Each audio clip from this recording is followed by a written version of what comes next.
എല്ലാവർക്കും നമസ്കാരം. ഞാൻ കമറുദ്ദീനാണ് നെന്മാറിൽ നിന്ന്. ഇപ്പോ എഫ് ബിയിൽ വരാനുള്ള കാരണം നമ്മുടെ കേരളത്തിൽ നടക്കുന്ന പലതരം അനീതികൾക്കെതിരെ നമ്മൾ ജാതിയോ മതമോ രാഷ്ട്രീയമോ നോക്കാതെ ശബ്ദിച്ചിട്ടുണ്ട്. പക്ഷേ ഇപ്പോൾ പറയാൻ പോകുന്നത് അന്താരാഷ്ട്ര തലത്തിൽ നടക്കുന്ന ചില കാര്യങ്ങളുണ്ടല്ലോ, അതുമായി ബന്ധപ്പെട്ടിട്ടാണ്.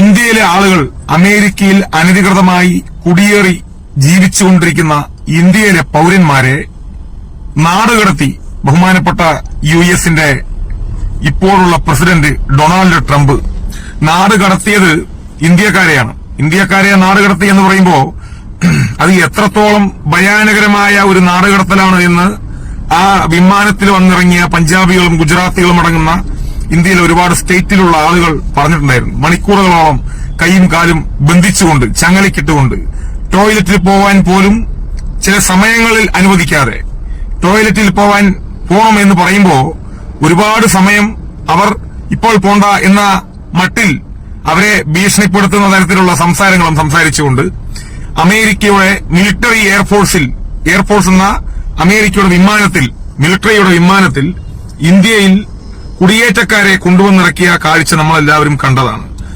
അതായത് ഇന്ത്യ അമേരിക്ക ബന്ധം ഒരുപാട് വർഷങ്ങളായി നല്ല രീതിയിലായിരുന്നു മുന്നോട്ട് പോയത്. ഇപ്പോഴും അങ്ങനെ തന്നെയാണ് എന്നാണ് എന്റെ വിശ്വാസം.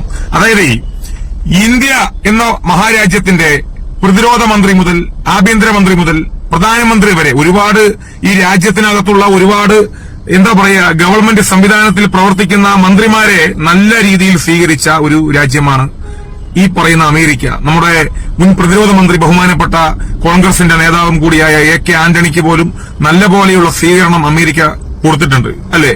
നമ്മുടെ ബഹുമാനപ്പെട്ട ഇന്ത്യയുടെ പ്രധാനമന്ത്രി നരേന്ദ്ര ദാമോദർ ദാസ് മോദിക്ക് പോലും നല്ല പോലുള്ള സ്വീകരണം അമേരിക്കയിൽ കൊടുത്തിട്ടുണ്ട്. നല്ല നല്ല ബന്ധങ്ങളാണ് ഇന്ത്യ എന്ന മഹാരാജ്യത്തെ നല്ലപോലെ കൂട്ടുപിടിച്ചുകൊണ്ട്.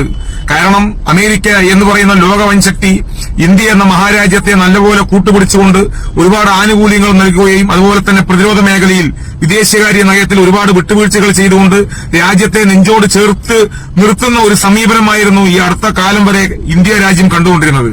ഇന്ത്യ അമേരിക്ക ആണവ കരാർ എല്ലാവർക്കും അറിയാലോ, അല്ലെ? ഒന്നാം UPA സർക്കാരിന്റെ കാലത്ത് ഇന്ത്യ അമേരിക്ക ആണവ കരാർ നടപ്പിലാക്കിയപ്പോ അതിന്റെ ഇടയിൽ ഇന്ത്യക്ക് നമ്മുടെ ബഹുമാനപ്പെട്ട ഇന്ത്യക്ക് ഉണ്ടായ ഒരുപാട് ഉപരോധങ്ങളുണ്ട്.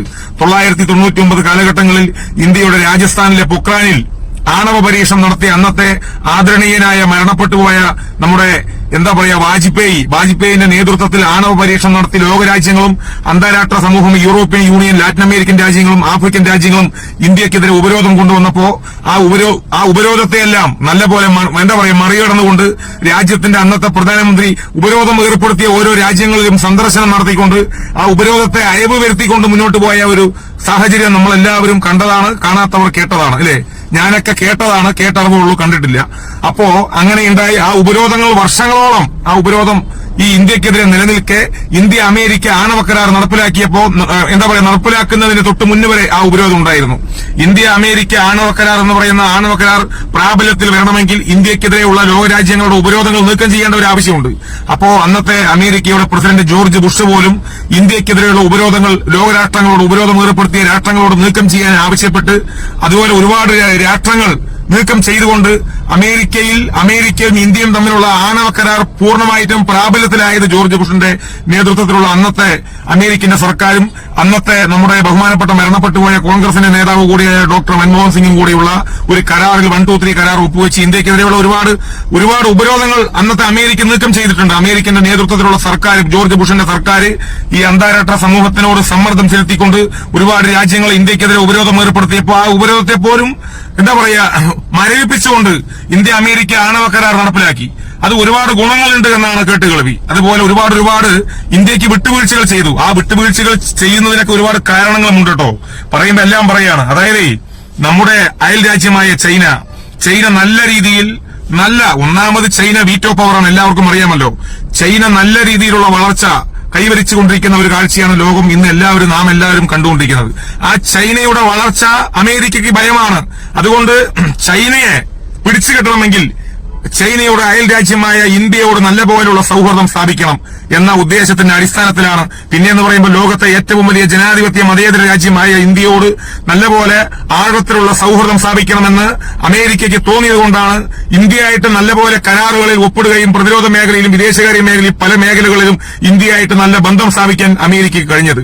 പിന്നെ എനിക്ക് പറയാനുള്ളത് ഇന്ത്യയുടെ വളർച്ച ചില്ലറയല്ല എന്ന് ലോകരാഷ്ട്രങ്ങൾക്ക് നല്ലപോലെ അറിയുന്നതുകൊണ്ട് ആ ഇന്ത്യയുടെ വളർച്ചയിൽ നമുക്ക് ഒരു മുതലുണ്ടാക്കണം. നമ്മൾക്കൊരു വലിയൊരു മുതൽക്കൂട്ടാണ് ഇന്ത്യ എന്ന മഹാരാജ്യം.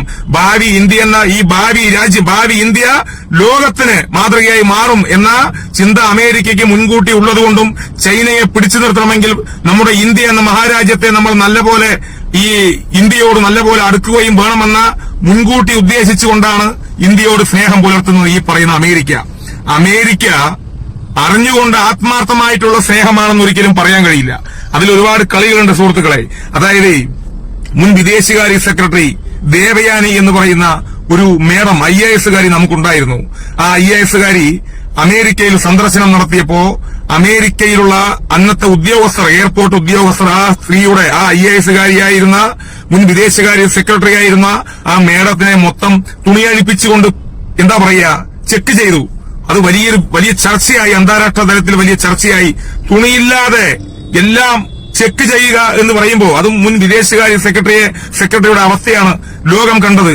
അതിനെതിരെ ഇന്ത്യ രാജ്യം ഒന്നടങ്കം പ്രതിഷേധം രേഖപ്പെടുത്തി. അത് രണ്ടാം UPA സർക്കാരിന്റെ കാലത്താണെന്നാണ് എന്റെ വിശ്വാസം. ഇന്ത്യയിലുള്ള അമേരിക്കൻ എംബസിക്ക് ഇന്ത്യൻ ഗവൺമെന്റിന്റെ സെക്യൂരിറ്റി നിരോധിച്ചു. അവിടെ ബാരിക്കേഡുകളൊക്കെ മാറ്റേണ്ട ഒരു സാഹചര്യം ഉണ്ടായി. അതിലൂടെ ബസ് സർവീസുകൾ നടത്തി നമ്മുടെ ഇന്ത്യ. ഒരുപാട് സംഭവങ്ങൾ നമ്മൾ നേരിട്ട് കണ്ടതാണ്. മുൻ രാഷ്ട്രപതി APJ അബ്ദുൽ കലാമിനെ പോലും നിർത്തി ചെക്ക് ചെയ്ത ഒരു രാജ്യമാണ് ഈ പറയുന്ന അമേരിക്ക.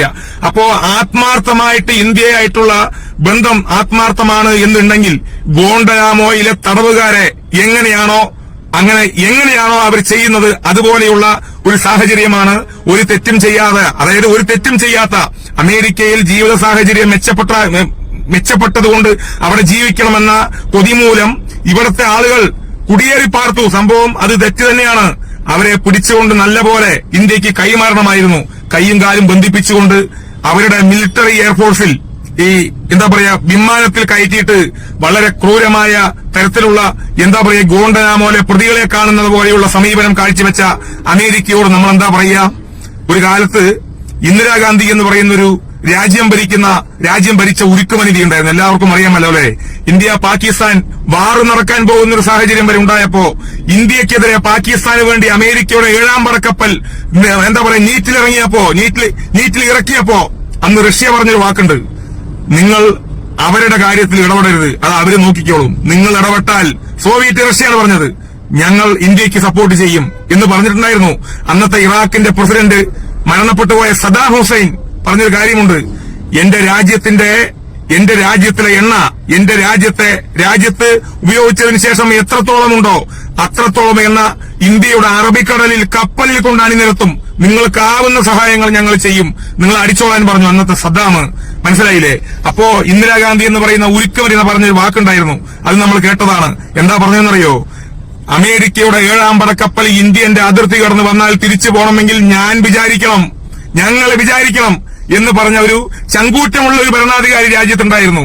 അങ്ങനെ ഇരിക്കെ അതുപോലെ ചങ്കൂറ്റമുള്ള ബഹുമാനപ്പെട്ട ഒരുപാട് രാജ്യം ഭരിച്ച ഭരണാധികാരികൾ ഉണ്ടായിരുന്നു. ലോക നേതാവ് എന്നുപോലും നമ്മുടെ ബഹുമാനപ്പെട്ട ഇന്ത്യയുടെ പ്രധാനമന്ത്രി മോദിയെ ലോകം വാഴ്ത്തിപ്പാടുമ്പോ സോഷ്യൽ മീഡിയ പ്ലാറ്റ്ഫോമുകളിലും ട്വിറ്ററിലും ഫേസ്ബുക്കിലും എല്ലാ മേഖലയിലും കോടിക്കണക്കിന് ഫോളോവേഴ്സ് ഉള്ള ബഹുമാനപ്പെട്ട ഇന്ത്യയുടെ പ്രധാനമന്ത്രിയെ പോലും ലോകം വാഴ്ത്തിപ്പാടുമ്പോ അത്രയും പവർഫുള്ളായ ഒരു പ്രധാനമന്ത്രി രാജ്യം ഭരിച്ചുകൊണ്ടിരിക്കുമ്പോ ആ രാജ്യത്തിന്റെ കീഴിലുള്ള ആളുകൾ അമേരിക്കയിൽ അനധികൃതമായി കുടിയേറിയപ്പോ ആ അമേരിക്ക കാണിച്ച നയത്തെ ശക്തമായി എതിർക്കാതെ സംയമനം പാലിച്ചുകൊണ്ട് ബന്ധങ്ങൾ പോവാത്ത രീതിയിൽ നല്ലപോലെ മുന്നോട്ട് പോകണം എന്നുള്ള ചിന്തയിൽ മൗനം പാലിക്കുന്ന സമീപനം ഒരിക്കലും ഇന്ത്യയുടെ ജനാധിപത്യ മതേതര വിശ്വാസികൾക്ക് അംഗീകരിക്കാൻ കഴിയാത്ത ഒരു സാഹചര്യമാണ്. ഇന്ത്യക്കൊരു വിലയുണ്ട് സുഹൃത്തുക്കളെ. നമ്മുടെ രാജ്യം ചില്ലറയെന്നല്ല. നമ്മുടെ രാജ്യത്തിന്റെ പവർ നമ്മൾ ശരിക്കും അറിയണമെങ്കിൽ നമ്മൾ നമ്മുടെ രാജ്യം വിട്ടുപോകണം. ഞാൻ നെന്മാറക്കാരനാണ്, പാലക്കാട് ജില്ലയിലെ നെന്മാറ എന്ന് പറയുന്ന പ്രദേശത്ത് ജനിച്ചു വളർന്ന എനിക്ക് അഭിമാനമാണ്. കാരണം നെന്മാറയിലുള്ള എന്റെ വില എന്താണെന്ന് എനിക്കറിയില്ല, നെന്മാറ എന്ന നാട്ടിലെ വില എന്താണെന്ന് എനിക്കറിയില്ല. പല നാടുകളിലും പോയപ്പോ ആളുകൾ ചോദിക്കാറുണ്ട്, കേരളത്തിൽ എവിടെയാണ്? പാലക്കാട് എവിടെ? നെന്മാറ എന്ന് പറയുമ്പോ നെന്മാറ വല്ലങ്ങി വേല നടക്കുന്ന സ്ഥലത്താണോ?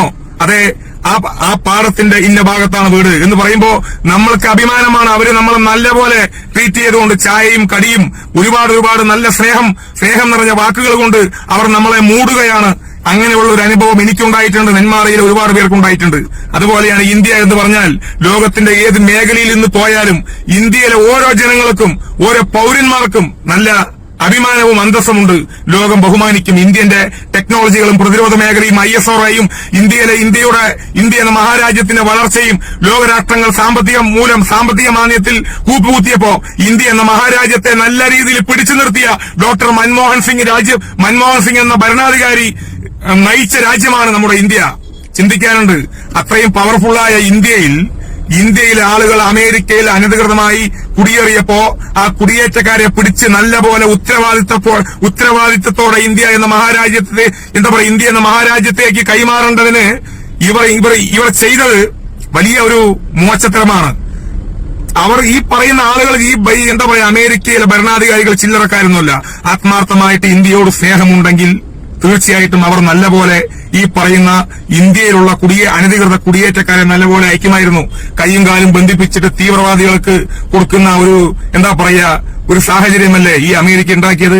ഇവർ ആരാ? ഗോണ്ടനാമോയിലെ തടവ് പുള്ളികളാണോ ഈ പറയുന്ന ഇന്ത്യക്കാര്? അനധികൃതമായി കുടിയേറിപ്പാർത്ത ഇന്ത്യക്കാര് ഗോണ്ടനാമോയിലെ തടവ് പുള്ളികളൊന്നും ഒരിക്കലുമല്ലല്ലോ. ഇത് അന്താരാഷ്ട്ര വിഷയമാണ്. പറയുന്നതിനും പരിമിതികളുണ്ട്. എന്റെ അറിവിന്റെ അടിസ്ഥാനത്തിൽ ഞാൻ പറയാണ്, ഇന്ത്യ എന്ന മഹാരാജ്യത്തിന് ഒരുപാട് ആനുകൂല്യങ്ങൾ ഉണ്ടാക്കി തന്നിട്ടുണ്ട് അമേരിക്ക എന്ന് പറയാതിരിക്കാൻ നിവൃത്തിയില്ല.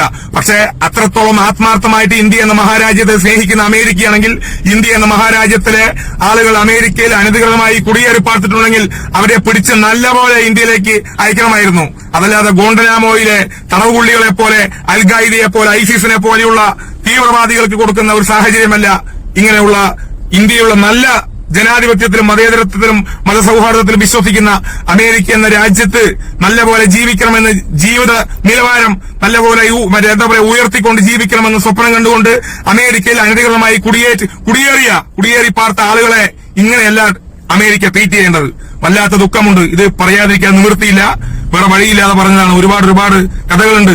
ഇന്ത്യ എന്ന മഹാരാജ്യത്തിന് ഒരുപാട് ഉപകാരം ചെയ്തിട്ടുണ്ടെങ്കിലും അത് ആത്മാർത്ഥമാണെങ്കിൽ ഓക്കെ. ഇതിൽ തന്നെ നമ്മൾക്ക് നല്ലപോലെ ബോധ്യമുണ്ട്. ആത്മാർത്ഥതയുണ്ടോ? ഈ പറയുന്ന ഇന്ത്യയിൽ ആത്മാർത്ഥതയുണ്ടോ? അവർ ചെയ്തത് ആത്മാർത്ഥതയുണ്ടോ? ഒന്നും പറഞ്ഞിട്ട് കാര്യമില്ല സുഹൃത്തുക്കളെ. റഷ്യയെ പോലെ വിശ്വസിക്കാൻ പറ്റുന്ന ഒരു രാജ്യം അമേരിക്ക ഇല്ല എന്ന് പറയാതിരിക്കാൻ നിവൃത്തിയില്ല.